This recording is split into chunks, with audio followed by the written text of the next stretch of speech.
Right now, the war is on edge. Analysts say Ukraine could launch a massive strike on Crimea before winter, while fierce new battles erupt in Zaporizhzhia as Russia opens another front.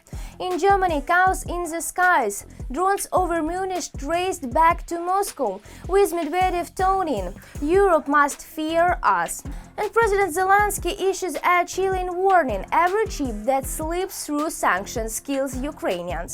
Welcome to Ukraine Today. I'm Zaroslava Kolesnikova, and tonight we break down how Russia is losing control abroad, panicking at home, and why Ukrainians' next move could change everything. Ukraine may launch massive strike on Crimea before winter, analyst says.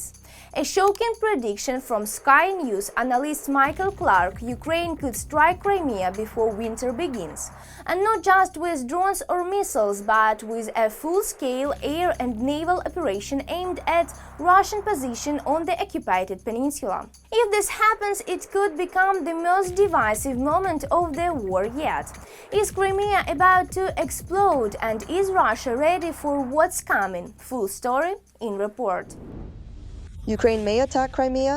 This bold statement was made by Sky News analyst Michael Clark. And we're not talking about the usual strikes that the defense forces carry out almost every day, but about a large-scale one. According to Clark, Ukraine could launch an airstrike or a naval landing against Russian positions in Crimea. And in his opinion, this will happen before winter. Ukrainians like to deliver surprises. They know that this affects not only the Russians on the front line, but also the West's perception of how things are going in Ukraine. The Sky News analyst also believes that given Ukraine's long-range strike capabilities, an attack on the Kerch Bridge cannot be ruled out. You can create a breach in the air defense shield, and then you'll want to put something through it to hit something even more valuable. Ukraine has attacked the Kerch Bridge 3 times. In 2022, a truck loaded with about 20 tons of explosives in TNT equivalent was used to strike the crossing. In 2023, the bridge was attacked by combat sea drones. And in 2025, the SBU blew up the Kerch Bridge underwater. Explosives were planted near the key supports. And while the analyst's suggestion of a fourth attack sounds encouraging, official Kyiv is not thrilled about it. Of course, there's no need to write about this today. These are somewhat different stages of the war. And in general, there's no need to announce intentions in a war that's been going on for almost 4 years. Russia is still investing significant resources in countering Ukraine. We see everything they're doing. I won't comment on offensive operations, it's not entirely appropriate. Experts and the military are also against such loud statements. They really are working on Crimea.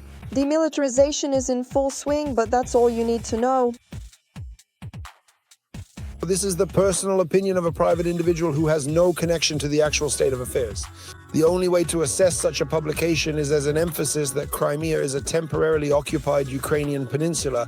It has not only remained on the agenda for our country's defense forces, but is now, I would even say, in active development. Right now, there is an active phase underway to demilitarize temporarily occupied Crimea. All these so-called analytical calculations and forecasts have nothing to do with the actual realities taking place. The current reality is that the defense forces, in particular the main directorate of Ukraine, as you know, the security service of Ukraine, the naval forces, the armed forces of Ukraine, and other related structures are carrying out the necessary work. This work consists of ongoing targeted operations to destroy Russian radar systems, air defense installations, aircraft, and so on. Ukrainians can witness all of this almost on a daily basis. And this systematic destruction of Russian weaponry is not happening by chance, confirms the spokesperson for the Ukrainian Navy, Dmytro Pletenchuk. This is exactly where it all begins. If you want to influence the enemy, whether on their territory or on your own territory that the enemy has occupied, the first thing you need to do is eliminate all obstacles. This will allow you to gain an advantage in the air. After all, this in turn also means an advantage on the ground. To achieve this, you need to eliminate the enemy's countermeasures. In other words, destroy their air defense systems. That's why this is the top priority, the starting point for any further action. But as for what exactly the next action will be, that's not something anyone needs to know. Speculation won't do any good either, especially from Western analysts. There's no need to interfere with the work of the defense forces. And this is a rule that Ukrainians have learned well over nearly 4 years of full-scale war. A Every voice matters. Join our community, support independent journalism and help us bring you the truth from Ukraine. Become a member of Ukraine today. Join us now. Russia launches new offensive in the south. Battles erupt near Zaporizhzhia. The Russians are on the move again, opening a new front in southern Ukraine. For several days, fire clashes have been raging near Stepnohirsk and the village of Stepna as enemy troops attempt to break through Ukrainian defense in the Zaporizhzhia sector. At the same time, Russian observers are trying to infiltrate the Dnipro Islands in the gray zone, testing Ukrainian position and looking for weak spots. It is the beginning of a new southern offensive or Moscow's last attempt to change the course of the war. Full story in report. The Russians are opening a new front for an offensive. This concerns the south of Ukraine, specifically the Zaporizhzhia sector.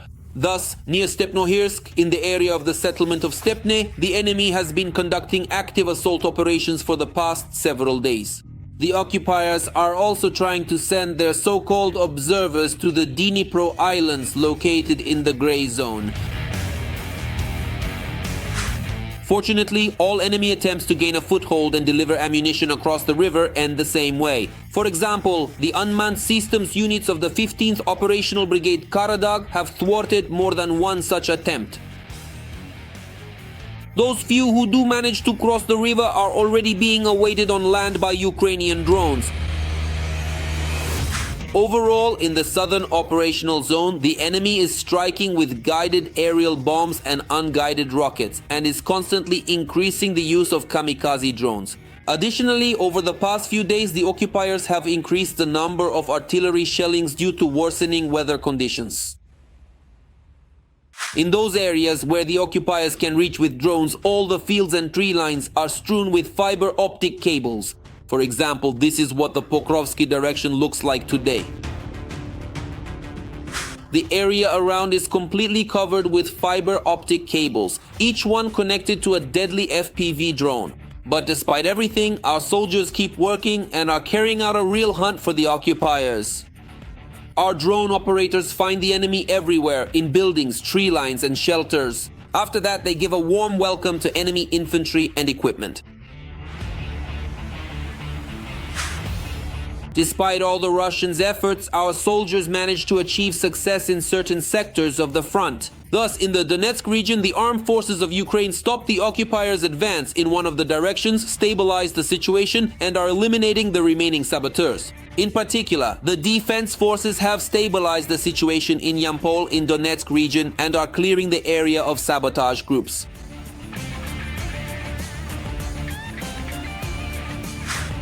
Units of the Special Operations Forces of the Armed Forces of Ukraine and the National Guard are conducting strike and search operations in the settlement itself to identify and eliminate the remaining enemy sabotage groups.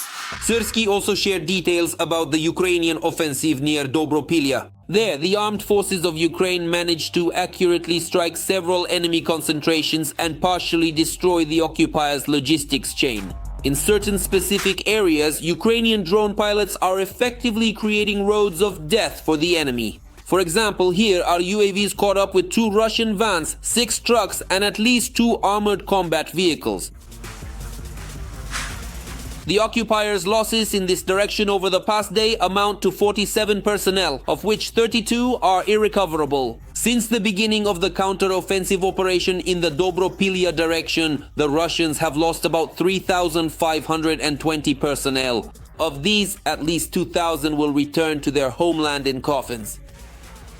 However, despite heavy losses on all fronts, Russian generals have no intention of stopping their meat grinder assaults. On the contrary, together with Putin, they seem to be deliberately trying to send as many Russian contract soldiers to their deaths as possible. For example, the Russians advanced in the Kharkiv region toward 8 settlements at once, according to reports from the Ukrainian General Staff. According to the military, over the past day, Ukrainian forces repelled 12 attacks in the southern Slobozansky direction. And these shots are already from the area near the settlement of Kotlyarivka. As we can see, the Russian helicopter failed to evade the Ukrainian FPV drone. And although the incident itself happened the day before, Russian media have only now published the video of the enemy bird being shot down.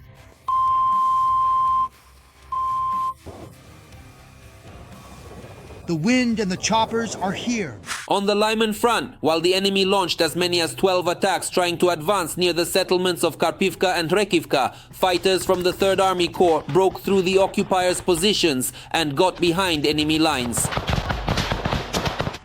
As a result, the Ukrainian exchange fund has been replenished with a couple of new Russian prisoners. You're going to kill me. I won't kill you, damn it! Come out! Shit, you really won't kill me? I promise I won't kill you! Come out, damn it, with your hands up! Shit, I want to live, seriously! Drop your weapon and come out! You'll be exchanged, you'll go home, idiot! Shit, how? Come out, damn it, because you won't get another chance! However, not all occupiers are lucky enough to be taken prisoner. For example, our reconnaissance drones captured the moment when 2 Russian soldiers in the Sumy region surrendered to the paratroopers of the 30th Separate Airborne Brigade. When their fellow countrymen learned that the Russians were trying to surrender to the Ukrainian armed forces, they decided that Russians do not surrender. And instead of trying to rescue their comrades, they simply took out their own with a drone. At that moment, our soldier was just leading the prisoners to the evacuation point. Fortunately, unlike the occupiers themselves, he was not harmed as a result of the Russian drone strikes. Russia behind drone chaos in Germany. Europe must fear us, Medvedev says. Germany just dropped a bombshell. Chancellor Friedrich Merz confirmed that Russia is linked to the drones spotted near Munich airport on October 3rd. He called the wave of airspace violations unprecedented even compared to the Cold War. Moscow, of course, denies everything, but Dmitry Medvedev couldn't help himself, declaring it doesn't matter who launches the drone. What matters is that Europe is afraid. Fear that's Russia's last weapon, but Europe is no longer afraid. Full story in our report. Between 3 and 5 so-called unidentified drones were spotted over the Norwegian capital, Oslo. According to the NRK publication, this led to a temporary suspension of operations at the capital's airport in the morning. According to police, it was the pilot of a Norwegian plane who was the first to report the presence of drones in the sky near the runway. On Monday, just after midnight, the Øst police station received a report that the pilot of a Norwegian plane had seen drones while landing at Oslo airport. The plane was forced to circle in the airspace due to possible UAV sightings before its approach to land. After midnight, several planes could be seen circling south of the airport on the flight radar. From an NRK publication, since September 2025, at least 17 cases of unidentified drones appearing in European airspace have been recorded. This concerns countries such as Poland, Romania, Denmark, Norway, Finland, the Netherlands, France, Spain, and Germany. EU countries intend to defend themselves against such threats with the help of the Drone Wall project. Its goal is to create a unified protective shield for detecting, tracking, and intercepting drones that violate the airspace of the European Union. Kyiv will play a direct and active role in this project, participating in the joint system for protecting Europe's skies. In Europe, they have finally realized that Russia is waging a hybrid war, not just in words, but in deeds as well. And not only a hybrid war, but an air war as well, against European countries. But of course, I regret that this took 3 years. 3 years were spent just convincing ourselves that we need to do something and prepare for such attacks and so on.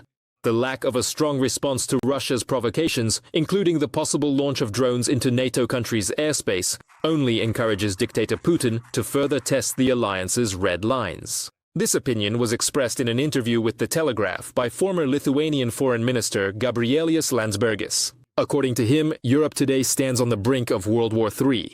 Are we accepting the reality that we may already be at war, or do we still believe that everything is under control? We are allowing ever higher levels of escalation without proper responses. If this continues, we should expect a Pearl Harbor Day for Europe, when the escalation becomes so impossible to ignore that it leads to the West waking up. Gabrielius Landsbergis, Minister of Foreign Affairs of Lithuania in 2020 and 2024, in an interview with The Telegraph. I don't foresee a quick solution. Of course, it will take time, because it involves financial, investments and certain technical developments. But I think it's inevitable, because we are already now at this threshold when Russian aggression is here and now. Officially, Russia denies involvement with the drones that appear in the skies of NATO member countries. Putin even jokes, saying he won't be sending any more drones. In reality, however, the deputy chairman of Russia's Security Council, Medvedev, openly says the purpose of UAVs appearing over Europe is to frighten it with war. For European countries, it's no longer a mystery who is behind the launches of these UAVs. German Chancellor Merkel openly says Moscow is responsible. We believe that Russia is behind most of these drone flights. We are investigating these incidents regardless of who committed them. This is a serious security threat. But none of the observed drones were armed. All of them were conducting reconnaissance flights. Friedrich Merz, Chancellor of Germany, from a Reuters publication. Recently, Germany has been one of the countries most frequently visited by drones. Munich airport alone has been closed twice due to the appearance of UAVs nearby. According to Bild, the last time these were military reconnaissance drones. In order not to waste time identifying the drones and to immediately shoot down violators, the head of the German Ministry of the Interior announced that he would submit the corresponding bill to parliament. Nikita Skoblikov for Freedom TV channel. Zelensky, stop Russia's sanctions, loopholes, every chip kills Ukrainians.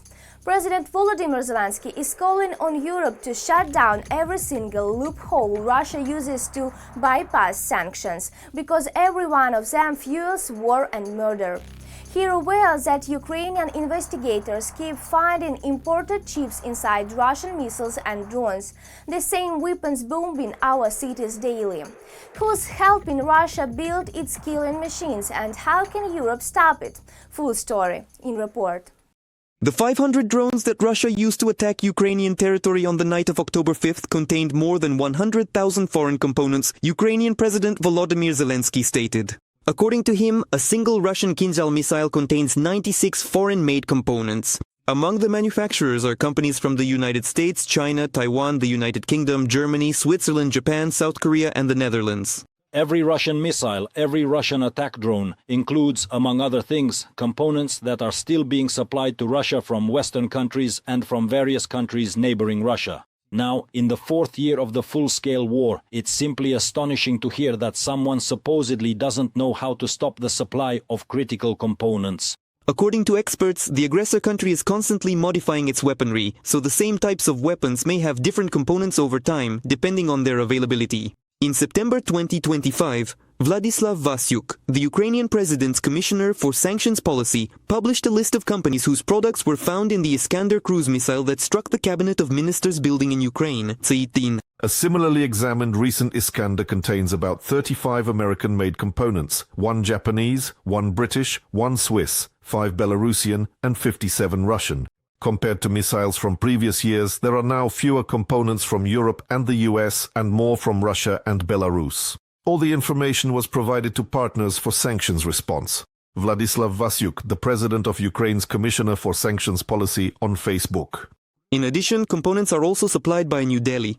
In August 2025, Kyiv officially appealed to the governments of India and the European Union after discovering Indian-made electronic components in Iranian Shahed drones. Manufacturers claim that the parts may have reached Russia not directly, but through Iran or other Middle Eastern countries. India strictly prohibits the export of dual-use goods to countries under sanctions. However, after such goods are exported to legitimate third countries, it becomes almost impossible to track their end use. This is a problem faced by every open economy. Exporters need to be better informed about high-risk regions and organizations under sanctions. But no system, no matter how strict, can guarantee complete control once goods leave India's borders. Ajay Srivastava, founder of the Global Trade Research Initiative, in a comment to the Hindustan Times. For restrictions to be more effective, they need to be detailed down to personal sanctions against company executives, said Volodymyr Zelensky. The aggressor country is highly dependent on imports of high-tech components. If Ukraine's partners are able to cut off these flows, the production of certain types of Russian weaponry will decline. The search for new ways to circumvent restrictions requires a swift sanctions response from Ukraine's partners, experts say. Quite often these are schemes that go through 5 or 6 intermediaries, and it's important here to understand where these components are coming from and to take prompt action to cut off these flows. Moreover, there are already precedents in Europe where company directors and owners are held criminally liable for violating sanctions. This is an important point because it's one thing when someone gets fined and quite another when specific individuals receive actual prison sentences for violating these generally accepted European obligations. Despite its declared neutrality, China is one of the most active suppliers of high-tech products to Russia. According to an investigation by Bloomberg, a number of Chinese civilian enterprises supply both dual-use components and finished drones. Andrei Dimitrenko for Freedom TV channel. That's all for today on Ukraine Today. If you believe the truth must be louder than Russia's lies, like, comment and subscribe. Join our mission to expose war crimes, fight disinformation and defend Ukrainians' voice. Stay strong, stay informed and stay with Ukraine.